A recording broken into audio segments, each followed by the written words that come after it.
पर एक भक्त की कथा आती है कि उससे सब लोग कहते थे गंगा जी स्नान करने जाओ। वो गंगा जी इसलिए नहाने नहीं जाता था कि वहां पंडित पुजारी पकड़ लेंगे, कहेंगे दक्षिणा दो। वो दक्षिणा नहीं देनी पड़े इसलिए गंगा जी नहीं नहाता था।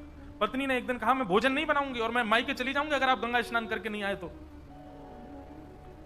गंगा स्नान करने गया तो साधारण घाटों पे नहीं गया, उस घाट पे गया जहां पर शव जलाए जाते हैं। वहां पे पंडित पुजारी होते ही नहीं है। बोले वहां नहाऊंगा तो कोई नहीं आएगा। कंजूसों की भी अच्छा एक और चीज, हमने कई भक्तों के चरित्र देखे, कंजूसों से भी ठाकुर जी की बड़ी मैत्री है।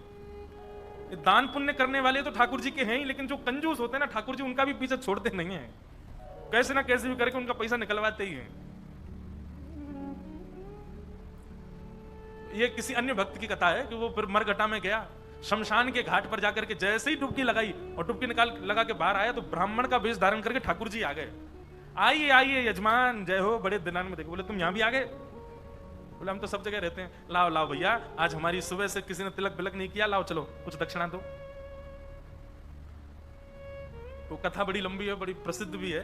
उसने कहा घर आ जाना, तो ठाकुर जी घर पहुंच गए। पत्नी ने कहा बाहर ब्राह्मण खड़ा है उसको दक्षिणा देनी है। कंजूस व्यक्ति बोला, बोले उनसे कह दो आज बीमार हैं, कल आ जाएगा। पत्नी जाके कह दिया, बोले हमारे पतिदेव तो बीमार हैं। बोले यजमान बीमार हो गया, मैं तो यहीं बैठ करके उसका अनुष्ठान करूंगा, जब तक ठीक नहीं हो जाएगा अनुष्ठान करता रहूंगा मैं। ठाकुर जी भारी जप माला लेकर के बैठ गए। पत्नी ने अंदर जाके बताया, बोले वो तो बाहर अनुष्ठान कर रहे हैं, तुम ठीक हो जाओ तब जाएंगे। मन में विचार करने लगा, बोले जाएगा नहीं, सुनो बाहर जाके उसको कह दो पतिदेव तो पधार गए, भगवत धाम चले गए। पत्नी बोली 1 रुपया ही तो देना है, दे दो जाके। बोले क्यों दे दो, तुमको क्या पता कितनी मेहनत से कमाया जाता है, मना कर दो, कह दो पधार गए वो तो। पत्नी बेचारी थोड़ी रोती रोती सी गई, बोले आप अब चले जाओ, पतिदेव तो पधार गए।